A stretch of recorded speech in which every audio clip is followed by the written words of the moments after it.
오늘 제목이 죽었다가 살아나기 라는 제목으로 말씀을 나눌 때 저와 여러분에게 하나님의 큰 계시가 있기를 간절히 바랍니다. 이야기 속으로 조금 들어가 보면 예수님의 그 측근들이라고 해야 될까요? 측근들 중에 예수님과 가장 친한 친구가 있었을까요? 성경에 예수님의 친구가 있었다고 기록된 데는 없습니다. 근데 우리가 짐작해 볼 때 상식적으로 너무 복잡하게 생각하지 말고 예수님이 분명히 나사렛에서 살았는데 어린 시절 골목에 뛰어놀던 친구 없었을까요? 어린 시절 함께 개우장이처럼 들판에 나가서 무화과도 따먹고 또 밀 이삭을 손으로 이겨서 간식으로도 먹고 또 고기를 잡기도 하고 그렇게 뛰어놀던 동무 말이에요. 동무. 여러분 있었다고 생각합니까? 없었다고 생각합니까? 없었다고요? 당연히 있었겠죠. 예수님이 30년 동안 우리와 똑같이 인간의 삶을 살았는데 왜 친구가 없었겠어요? 그럼 그 친구가 누군지는 성경에 안 나옵니다. 많은 예수님이 특별히 친하게 지냈던 사람들 중에서 예수님의 친한 친구를 짐작해 보는 겁니다.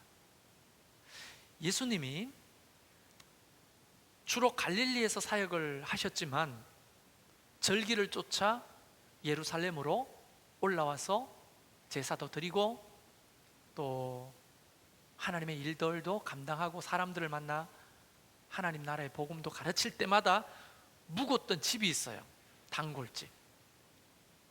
그게 이스라엘에서 바로 옆에 붙어 있는 동네에 살고 있던 바로 나사로라고 하는 사람의 집입니다.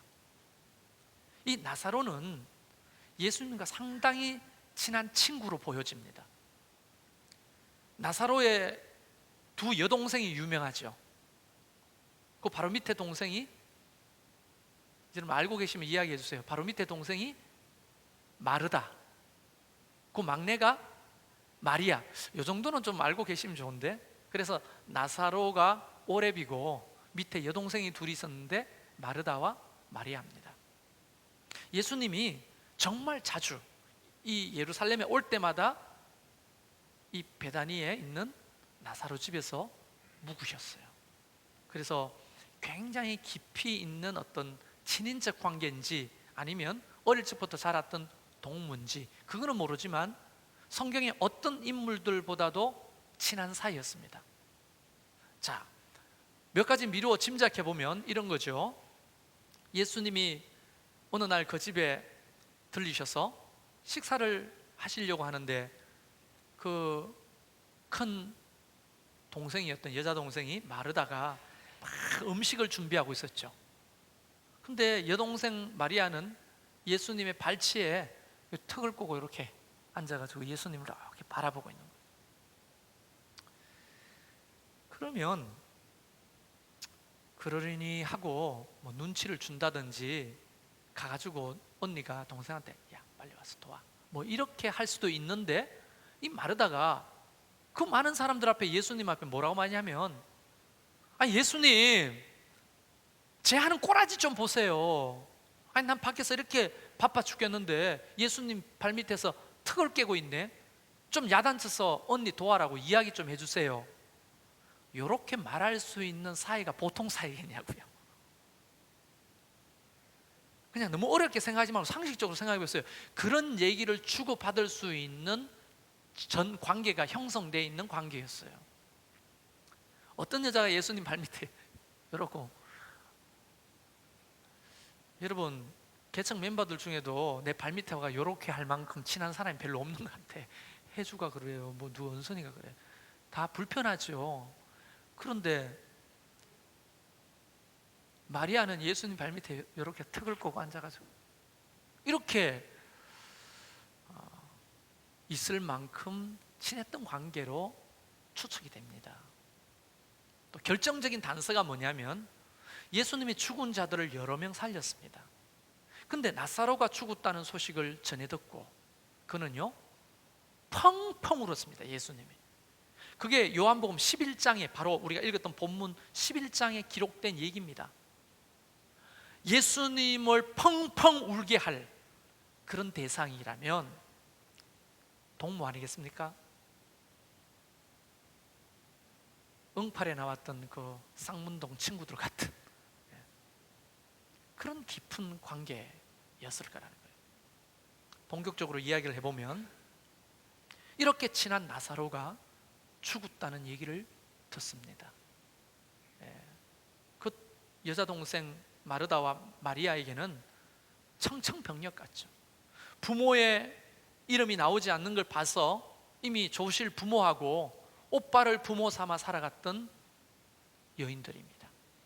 오빠마저 죽는다고 하는 것은 정말 하늘이 무너지고 땅이 꺼지는 슬픔이었을 거예요. 그래서 예수님을 모시러 갔는데 워낙 바쁘신 분이라 어디 계시는지 몰라. 그래서 소식이 닿아가지고 예수님을 모시고 오는데 벌써 죽은 지 나흘이 되었다고 되어 있습니다. 나흘. 그리고 무덤에 장사되었습니다. 썩어서 벌써 무덤 밖까지 썩은 시체의 냄새가 난다고 요한복음 11장에는 분명히 기록하고 있습니다.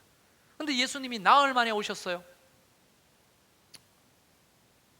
마르다가 예수님을 붙들고 대성통곡을 합니다. 왜 이제 오셨냐? 예수님이 일찍 오셨으면 우리 오빠가 죽지 않았을 수도 있는데 왜 이제 오셨냐고. 그렇게 예수님의 옷을 붙들고 늘어지면서 그냥 참혹하게 울음바다를 만들어버립니다. 마리아도 눈물이 나죠. 마리아도 눈물을 훔치면서 그러나 주님, 우리 오빠가 나중에 살아날 줄 저는 믿습니다. 이렇게 믿음을 과시하기도 합니다. 너 오빠 어디 장사됐냐? 저 동산 밖에 장사됐습니다. 가자 하고 마리아와 마르다가 앞서고 주님이 그 무덤을 향해 갑니다. 사람들이 많이 따라옵니다. 왜? 장례식이었으니까. 그 무덤 앞에서 예수님이 계속 우시면서 돌문을 옮겨 놓으라고 말합니다. 여러분, 그 유대인의 장례 문화는 우리나라처럼 땅 밑에 관을 묻는 게 아니고 그냥 이렇게 굴을 파가지고 그 시신을 세마포에 사가지고 각종 기름을 발라가지고 눕혀놓고 짐승들이 훼손하지 않도록 큰 돌을 입구에다가 막아놓는 장묘 문화입니다. 예수님께서 돌을 옮겨 놓으라는 겁니다. 근데 말합니다. 벌써 나흘이나 지났고. 여러분, 그 무더운 그 광야에 나흘이 지난 시체 생각해 보세요. 아무리 그런 기름을 발라 놓아도 썩는 것은 매 한 가지입니다. 냄새가 납니다. 근데 주님은 돌문을 옮겨 놓으라고 하는 거예요. 그래서 장정 서너 사람이 힘을 다해서 돌을 옮겨 놓았습니다. 그 무덤은 시커매서 안에 뭐가 있는지 들여다 보이지 않습니다. 그때 주님이 큰 소리로 부르셨습니다. 나사로야, 나오너라. 사람들이 어리둥절하죠. 죽은 냄새나는 시신을 향해 나오라고 큰 소리 치는 주님이 정상으로 보이겠습니까? 근데 갑자기 으악! 하고 비명을 여자들이 질러 제끼는데 봤더니 세마포에 똘똘똘 감겨있는 나사로의 시신이 무덤 밖으로 나오는 거 아니겠습니까? 사람들이 기겁을 합니다. 썩어서 냄새나는 시체가 붕대에 감긴 채로 무덤 밖으로 나왔으니 얼마나 깜놀하겠습니까? 그래서 사람들이 비명을 지르고 지금 뭐 난리가 났습니다. 뭐야? 저게 뭐야? 어떻게 된 거야? 죽은 거야? 산 거야? 그들이 주로 말한 표현들이 있죠. 유령이다! 이런 표현들을 잘 쓰거든요. 유대인들은. 예수님이 무리로 걸어올 때도 제자들이 뭐라고 했습니까? 유령이라고 했잖아요. 유령이다! 귀신이다! 난리도 아니었어요. 그때 예수님은 태연하게 나사로 몸에 감겨있는 저 세마포를 풀어라. 누가 선뜻 나서서 죽은 시체에 세마포를 풀겠어요? 근데 제가 짐작하건대 마르다나 마리아가 아니었겠습니까? 얼른 오빠 몸에 감겨있는 그 세마포를 급하게 둘로 뺏기기 시작했더니 그 죽었던 오빠가 냄새났던 그 시신이 멀쩡하게 살아가지고 예수님, 마르다 마리아야, 이렇게 말했을 때 여러분, 영화의 한 장면이라 생각하고 그 현장에 여러분이 있다고 생각하면 마르다 마리아가 어떻게 했을까요? 오빠! 하면서 막 얼굴에 손을 산 거예요. 이게 꿈이냐 생시냐고 막 만져봤지 않겠어요? 주님은 나사로와 깊은 허그를 하고 그 장례는 졸지에 잔치가 되어버렸습니다. 여러분, 이런 어떤 드라마틱한 반전이 우리 그리스도인의 삶이어야 하는 거죠. 할렐루야. 네. 그런 일이 우리 삶에도 일어납니다. 그거를 지금부터 제가 증명해 보이려고 하는 거예요. 그래서 살아나고, 여러분, 결혼식에 음식이 많습니까? 장례식에 음식이 많습니까? 오늘날 말고 옛날을 생각해 보세요. 장례식이 훨씬 음식이 많겠죠? 그 장례 음식들이 잔치 음식이 됐습니다. 그 통곡하는 울음소리가 꽹과리를 치고 춤추는 잔치의 자리가 됐습니다. 죽었다가 살아왔으니 잔치가 벌어진 거죠. 그런데 이 소문이 그 예루살렘에 바닥하게 전파됩니다. 여러분, 이런 얘기는 정말 얼마나 빠르게 전파될까요? 근데 그게 전파돼서 어디까지 가느냐면, 그때 예수님을 잡아 죽이려고 혈안이 돼 있던 대제사장의 가문의 귀까지 들어갑니다. 오늘 본문 말씀에 보면 대제사장들이 나사로까지 죽이려고 모의했다, 이렇게 되어 있죠. 대제사장은 한 사람입니다. 그리고 제사장들이 있을 뿐이죠. 근데 오늘 요한은 대제사장들이라고 합니다. 대제사장은 한 사람인데 왜 들이라고 할까요? 복수를 쓸까요? 그때 역사적인 사건을 알아야 됩니다. 그때 당시에 대제사장 오직 한 사람, 헤드가 누구냐 하면 가야바입니다. 근데 이 가야바는 수령첨점을 당하고 있었어요. 뒤에서 조종하는 다른 대제사장이 있었는데 그의 장인 어른입니다. 이게 누구냐? 안나스예요. 안나스. 이 안나스가 실권자고 뒤에서 다 조종하고, 사위 가야바는 그냥 놀이개 인형처럼 장인어른이 시킨 대로 하는 바지 대제사장이었어요. 그러니까 요한이 그걸 알고 제사장들이라고 했을 때는 이 안나스와 가야바와 그의 가문을 말하는 겁니다. 대제사장의 가문. 그들이 모여가지고, 아버님, 이야기 들었습니까? 또 무슨 이야기야? 또 예수가 무슨 짓을 했대? 아니, 그게 아니고 예수가 저 계곡 건너편 베다니에 사는 나사로라고 하는 사람을 죽었다가 살아나게 했답니다. 뭐? 죽었다고 살아났다고? 뭐 그런 일은 몇 번 있지 않았냐? 아니, 그게 아니고 이번에는 상황이 좀 다른 것 같습니다. 뭐가 상황이 달라? 이제 그 들었던 얘기를 하는데, 이 죽었던 나사로의 소문을 듣고 정말 많은 사람들이 예수를 믿기 시작했다는 거예요. 이게 위기인 거예요, 제사장들한테는. 아니, 그 예수와 예수를 따르는 그 제자들도 지금 눈에 가시처럼 너무 피곤한 집단인데, 거기에 나사로 때문에 예수 믿는 사람이 계속 많아진다는 이 소식을 들으니까 나사로까지 죽이기로 모의를 했다는 겁니다. 어느 날 예수님이 유월절이 다가왔습니다.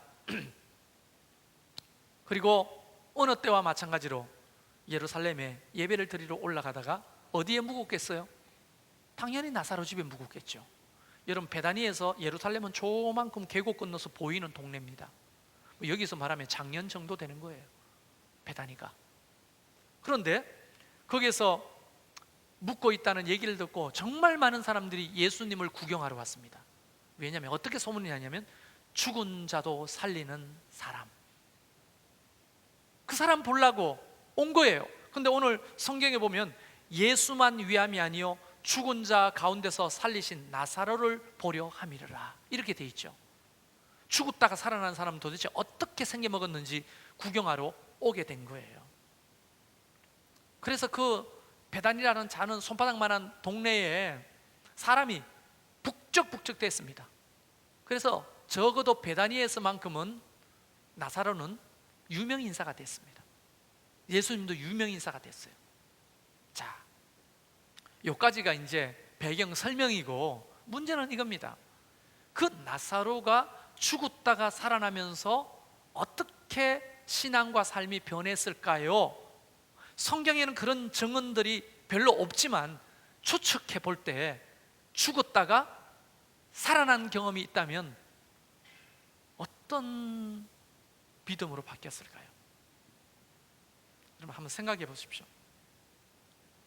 죽었다가 살아나 본 나사로가 예전보다 두려움이 좀 많이 사라졌지 않을까요? 그냥 상식적으로 생각해 보세요. 죽었다가 살아났을 때, 그 놀라운 하나님의 기적을 맛봤을 때 그가 가질 수 있는 믿음은 담대함? 제가 생각할 때는 아주 강력한 담대함입니다. 별로 이제 겁나는 게 없는, 죽는 것조차도 겁나는 게 없는 담대함. 그 신앙은 우리가 신앙으로 따질 때는 무슨 신앙이냐면 무슨 신앙일까요? 죽었다가 살아나는 것을 믿는 신앙. 그게 무슨 신앙이라고 하죠?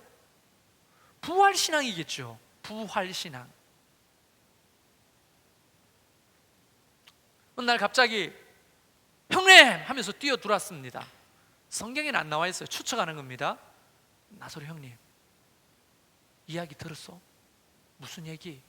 아니, 대제사장 위에 저 헤드들이 예수님만 죽이려고 하는 게 아니고 형님도 죽이려고 한대. 나사로가 예전 같으면 뭐? 나를? 왜? 아니 모르겠어. 형님도 죽인대. 몸 조심하셔. 그때 나사로는 잠을 잘 수 있었을까요? 나를 죽인다고 하는 소리를 듣고 밤잠을 설칠 겁니다. 그리고 아침에 일찍 일어나서 여동생들을 불러놓고 야, 이렇게 됐으니 살아야 안 되겠냐? 어디 안전한 곳으로 우리 도망가자. 그러고는 아마 보따리 사서 내 뺐을 거예요. 근데 죽었다가 살아나 본 이 나사로는 형님, 제사장 그룹들이 예수님만 죽이려고 하는 게 아니고 형님도 죽이려고 한대요. 왜 죽이려고 한대? 아니 형님 때문에, 형님 살아난 거 보고 얼마나 많은 사람들이 예수님 믿게 됐습니까? 그러니까 그들의 눈에는 가시겠죠. 그때 나사로가 어떻게 반응했을 것 같아요?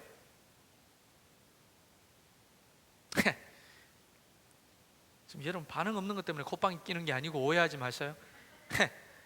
야, 뭐 죽어본 사람이 뭐가 겁나겠냐? 응? 죽이려면 죽이라고 해.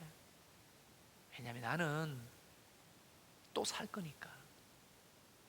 죽어도 또 살 거니까. 그를 지배하고 있는 믿음은 부활신앙이었어요. 이제는 나사로를 아무도 이길 수가 없습니다. 나사로는 죽었다가 살아나봤기 때문에 무서운 게 없어요. 부활신앙인 겁니다. 자, 그러면 나사로의 삶을 추측해 보세요. 죽었다가 살아난 이후에 그의 삶은 어땠을까요? 그 믿음을 가지고 가는 데마다 예수님을 증언했겠죠. 내가 어떻게 죽었다가 살아났는지 간증했겠죠.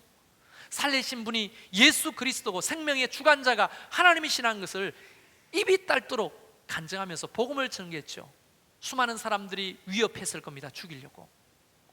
한 번만 너 사람들 앞에 예수를 소개하면 너 지도새도 모르게 죽여버릴 거다. 그런 협박이 있어도 그는 아랑곳하지 않고 이 복음을 담대하게 전하다가 나사로가 순교했다는 이야기는 없지만 내가 볼 때는 그는 순교의 삶을 살고도 남았을 인물입니다. 초대교회 굉장히 중요한 제자로서 쓰임을 받았을 거예요. 여러분, 죽었다가 살아나 본 사람은 담대합니다. 삶이 바뀔 수밖에 없습니다.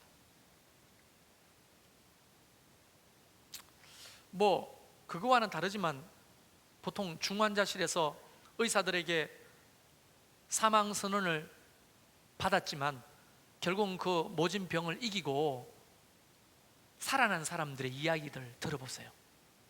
그런 사람들은 아내든 남편이든 대우하는 눈빛이 다르고 표정이 달라지고 자기 인생을 이해하는 방법이 달라지고, 그렇죠? 그동안에 용서하지 못했던 사람들 품는 게 달라지고.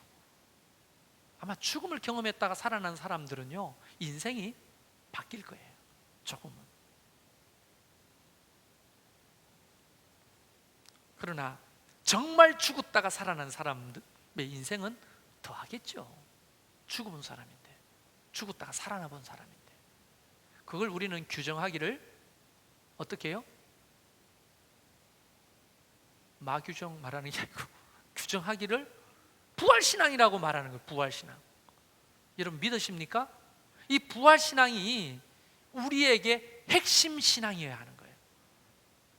왜냐하면 2016년도가 시작된 지 한 달도 안 지났는데 솔직한 제 심정을 이야기해 드릴게요. 두렵습니다.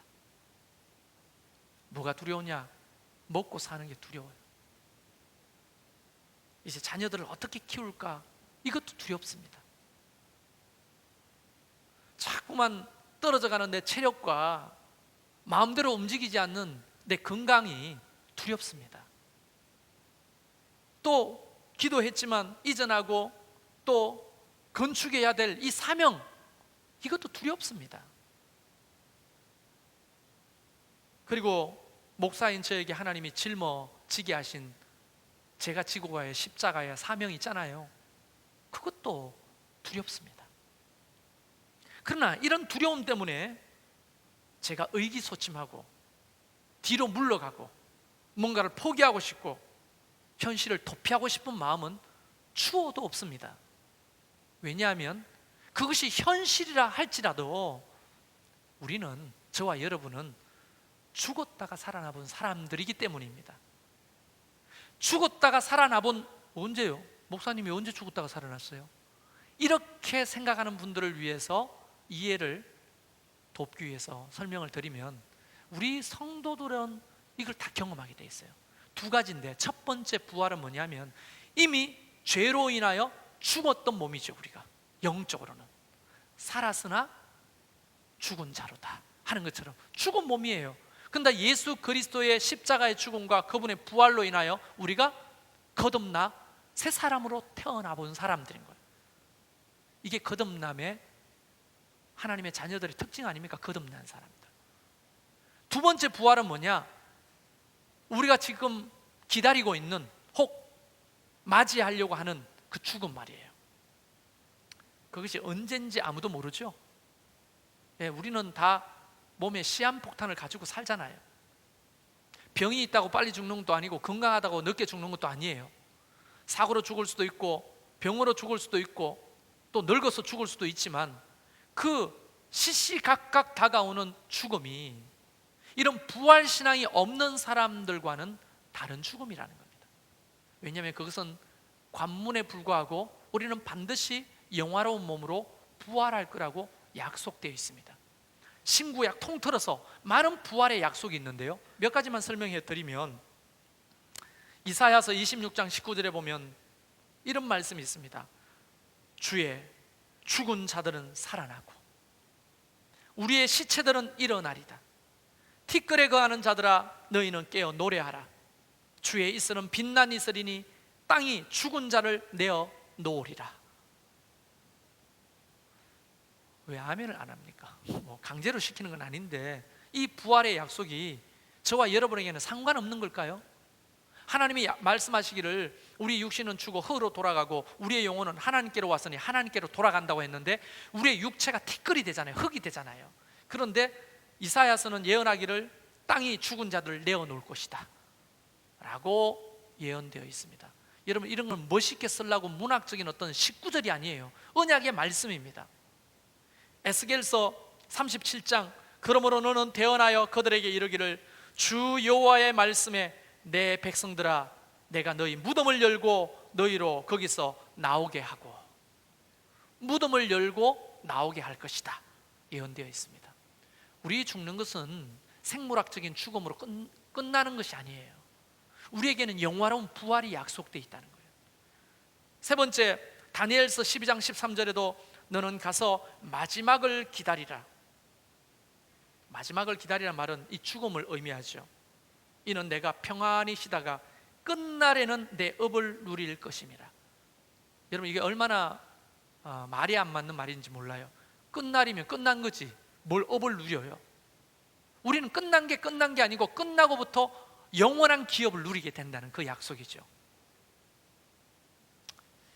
여러분, 고린도전서 15장은 부활장으로 소개되어 있는데, 부활장에 보면 19절부터 21절까지 이런 말씀이 있습니다. 만일, 잘 들어보세요, 만일 그리스도 예수 안에서 우리의 바라는 것이 다만 이 생뿐이면, 이 땅에 사는 것으로 다 끝나는 일이면 모든 사람 가운데 우리가 더욱 불쌍한 자니라. 이 땅에 살다가 죽어버리고 죽은 이후에 아무것도 없는 일이면 우리만큼 불쌍한 사람이 없다는 거예요. 그러나 20절, 그러나, 이게 중요합니다. 그러나 이제 그리스도께서 죽은 자 가운데서 다시 살아 잠자는 자들의 첫 열매가 되셨도다. 사망이 사람으로 말미암았으니 죽은 자의 부활도 사람으로 말미암았도다. 아담 안에서 모든 사람이 죽는 것 같이, 이 구절이 중요해요. 그리스도 안에서 모든 사람이 삶을 얻으리라. 할렐루야. 그럼 우리는요, 죽는 게 아니에요. 뭐가 약속되어 있다고요? 부활이 약속되어 있는 존재입니다. 그래서 일부 예배 때 84세 묵으신 우리 집사님이 계시죠. 정수희 집사님 오셨는데, 집사님 20살 때 얼마나 이뻤을까. 지금도 80이 넘었는데 그렇게 고우신데 20살 때 얼마나 고왔을까. 우리 집사님이 100살 이상 사시고 하나님 앞에 가면 쪼글쪼글한 몸으로 부활하는 게 아니에요. 병든 몸으로 부활하는 게 아니에요. 가장 이쁘고 영화로운 몸으로 부활합니다. 그래서 제가 물었어요.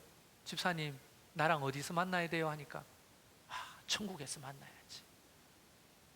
그분이 가지고 계시는 신앙은 무슨 신앙? 부활신앙인 거예요. 부활신앙. 그래서 늙는다고 서러워하지 마세요. 우리가 부활할 때는 정말 영화로운 몸으로 부활할 거라고 말씀하십니다. 사고 나서 다리가 잘리고 사고 나서 장기를 잃고 장애를 가져도 걱정하지 마세요. 부활할 때는 가장 영화로운 몸으로 부활한다고 말씀하셨어요. 그게 우리를 향한 예수님의 약속입니다. 자, 그러면 한번 구약의 인물들 중에 아브라함 보세요. 아들을 바치라 했을 때 인간 아브라함은 얼마나 갈등이 심했겠어요. 그러나 그 인간 아브라함 속에 아들을 제물로 바칠 수 있었던 핵심이 뭐냐? 히브리서 11장에 그 옛날 아브라함을 소개하면서 그는 부활신앙을 가지고 있었다고 증언합니다. 왜냐하면 아브라함이 가지고 있었던 믿음이 이거예요. 아들을 내가 각을 떠서 죽여도 하나님이 창조주시니 내 아들을 살릴 거라고는 확신 말이에요. 그러니까 이게 죽었다가 살아나본 사람의 부활신앙인 겁니다. 나사로가 죽었다가 살아나봤지만 그가 가지고 있었던 핵심 신앙은 부활신앙입니다. 죽어도 죽는 게 아니고 우리는 다시 살 수 있을 거라고 하는 부활신앙. 그러니까 수많은 위협과 두려움들이 그를 지배할 수가 없는 겁니다. 더 이상. 제자들 보세요. 12명의 제자들. 예수님 따라다니던 3년 동안에는 그들에게 부활신앙이라고는 눈꼽만큼도 없었어요. 그러니까 뭐 위협이 있을 때 난 저 사람 몰라요 하고 베드로마저도 주님을 부인했던 거 아닙니까? 주님이 십자가에 죽으시고 장사되고 난 이후에 그 제자들은 하나같이 다 고향으로 낙향해서 그냥 일상으로 돌아갔습니다. 너무 두려웠으니까. 이 예루살렘에 남아있다가는 자기들도 죽을 거니까. 근데 부활하신 주님이 나타나셨어요. 그리고 그들에게 못자국을 보여주면서 내가 살아났다, 이 말은 나만 살아난 게 아니고 오늘 고린도전서 15장 말씀대로 내가 첫 케이스로 살아난 첫 열매다. 두 번째, 세 번째는 너희가 살아날 거다. 이렇게 약속을 해주시는 거예요. 그러니까 두려워하지 말고 예루살렘을 떠나지 마라. 내가 때가 되면 보혜사 성령을 너희 가운데 보낼 거다. 그리고 그들이 모여서 죽음의 위협이 있지만 오합지졸처럼 그냥 낙향에 있었지만 그들이 다시 예루살렘으로 돌아와서 간절히 기도했을 때 성령이 그들 가운데 찾아오셨습니다. 그 성령이 오셨을 때 가지는 믿음이 뭐냐? 다른 신앙이 아니에요. 부활신앙이에요. 부활신앙. 죽어도 죽는 게 아니고 우리는 다시 살 수 있다는 부활신앙. 여러분, 역사는 증언합니다. 12명의 사도들이 어떻게 죽었는지를. 그들은 장렬하게 순교했습니다. 죽음 앞에서 주님을 거부하지 않고 죽음을 장렬하게 맞이했습니다. 여러분, 죽음이 얼마나 두려워요. 그런데 그들이 죽음을 극복하고 믿음을 지킬 수 있었던 핵심 신앙은 뭐예요? 뭐예요? 부활신앙입니다. 부활신앙. 부활절도 아닌데 왜 이렇게 부활하냐? 여러분, 부활절만 부활에 대한 설교를 해야 되는 건 마귀가 시키는 짓이에요. 매일매일 우리는 부활신앙을 다시 돌아봐야 합니다. 여러분, 그래서 우리는 죽는 게 아니고 우리도 나사로처럼 죽었다가 다시 살아날 수 있는 그런 사람이라는 거예요. 오늘날에도 여러분 매스미디어를 통해서 우리가 많이 접하죠. 지금도 순교하는 그리스도인들이 얼마나 많습니까? 그 어떤 시대보다 오늘 죽는 순교자가 많습니다. 여러분, IS에서 처형당하는 정의 형장의 이슬로 무참히 죽어가는 그리스도인들, 중동의 그리스도인들 얼마나 많습니까? 화형시키고 살아있는 사람을 불 붙여서 화형시키기도 하고 목을 자라 참수를 시키고. 여러분, 끔찍한 얘기지만 아이들도 잡아서 죽창에 찔러가 동네 어귀에 걸어놓고 이런 잔인한 사람들이 IS들이거든요. 예수 믿는다면 다 죽여요. 그런데 그들은요 항상 죽이기 전에 묻는 게 있습니다. 위대한 알라를 믿는다고 하면 살려주겠다. 살아날 기회가 주어져요. 그런데 그들은 하나같이 거부합니다. 나는 예수 그리스도를 믿는 신앙을 포기하지 않겠습니다. 참 유일신은 오직 살아계신 하나님밖에 없습니다. 그리고 죽음을 맞이하는 거예요. 그들을 지배하고 있는 신앙이 뭘까요? 부활신앙입니다. 여러분, 이 부활신앙이 없는 사람은요 세상이 두렵습니다. 현실이 두렵습니다. 그러니까 신앙을 포기합니다. 이 마귀가 전략이 딱 두 가지인 것 같아요. 제 말이 언제나 맞는 것은 아니지만 또 틀린 것은 아니에요. 잘 들어보세요. 딱 두 가지인데 첫 번째는 뭐냐면 세상을 너무 두렵게 보게 해서 세상을 이렇게 두려워한 신앙을 포기하게 하는 거예요. 두 번째는 세상이 너무 재밌게 해요. 세상이 너무 재밌어요. 그래서 신앙을 포기하고 세상을 향해 나가도록 하는 것 같아요. 첫 번째든 두 번째든 상관없이 부활신앙을 가진 사람은 그것을 극복할 수 있는 힘이 있는 겁니다. 여러분, 믿음은 강력이라고 했죠. 강력, 강한 힘이라고 했죠. 그런 현실을 극복하는 힘 말이에요. 죽음조차도 우리가 장렬하게 맞이할 수 있는 힘 말이에요. 지금도 우리는 38선 이북의 북한의 성도들이 공개 처형을 당하는 모습들을 보게 됩니다. 다른 이유가 아니에요. 예수 믿는다는 이유 하나만으로 사람들 보는데 공개 처형이 됩니다. 그 성지가 문산 아닙니까? 북한의 문산, 함경북도 문산. 거기에 수많은 사람들이 처형당하는 장소가 있는데 예수 믿는다는 이유만으로 그를 나무 기둥에 묶어놓고 눈을 덮어놓고 사람들이, 군인들이 총을 겨눕니다. 그런데 살려주세요! 살려주세요! 이렇게 말하는 사람은 그 영상에 아무도 없습니다. 거기에 나오는 소리가 놀랍습니다. 그 영상이 멀리서 이렇게 핸드폰으로 찍어서 유통되는 영상을 보면요 대부분 찬양 소리거나 주여 주여 하는 소리밖에 없습니다. 주여 주여 하다가 죽습니다. 탕 소리와 함께. 어떤 사람은 노래를 부릅니다. 찬송 소리를. 여러분, 그들은 왜 살려달라고 애원하지 않을까요? 왜 형장에 있을로 무참히 그렇게 죽음을 맞이하면서도 주님을 부르거나 하나님을 찬양하면서 갈까요? 그들을 지배하고 있는 신앙은 다른 게 아니고 죽었다가 살아나는 부활신앙이에요. 나사로를 지배했던 그 부활신앙. 대제사장들이 자기를 아무리 죽이려고 해도 두렵지 않았습니다. 죽어본 사람이니까, 죽었다가 살아나 본 사람이니까. 우리에게 이런 부활신앙이 있기를 주의 이름으로 축원합니다. 그렇게 있을 때 우리는 우리에게도 두려움이 사라지지 않을까요? 올 한 해를 어떻게 살아? 어떻게 먹고 살까? 직장생활도 막막하고, 또 우리나라 전체적인 경제도 지금 어둡고 막막하고, 정치적인 것도 혼란스럽고. 여러분, 지금 이제 육아 대란이 곧 닥칠 거라고. 지금 이제 국가에서 지원해주는 돈이 끊길 수도 있는 거잖아요. 지금 어떻게 애들을 키워야 하는지 두렵고. 여러분, 이런 현실을 극복하는 믿음, 나에게 맡겨진 사명을 잘 감당하는 믿음, 철저하게 하나님을 붙드는 그런 믿음은 부활신앙일 때만 가능한 겁니다. 여러분, 교회를 이런 신앙 없이 자주 왕래한다고 되는 게 아닌 것 같아요. 믿음을 포기하고 떠난 수많은 우리 주변 사람들을 보면 그들이 뭐 교회 생활 안 했습니까? 했죠. 근데 왜 시험에 들고 넘어지고 주님을 포기하고 또 세상을 향해 갑니까? 그것은 바로 이런 부활신앙이 없기 때문이라고 진단할 수 있는 거예요. 한 해가 시작되었습니다. 여전히 현실은 바뀌지 않았습니다. 우리의 어깨는 무겁습니다. 또 앞으로 살아가야 될 하루하루가 버겁기 짝이 없습니다. 그러나 여러분, 우리는 죽었다가 살아난 사람들입니다. 우리에게는 부활신앙이 있는 거예요. 그 신앙으로 올 한 해 극복해 보십시오. 다른 어떤 것보다도 강력한 효용이 있을 겁니다. 이 부활신앙을 가지고 올 한 해를 살아보십시오.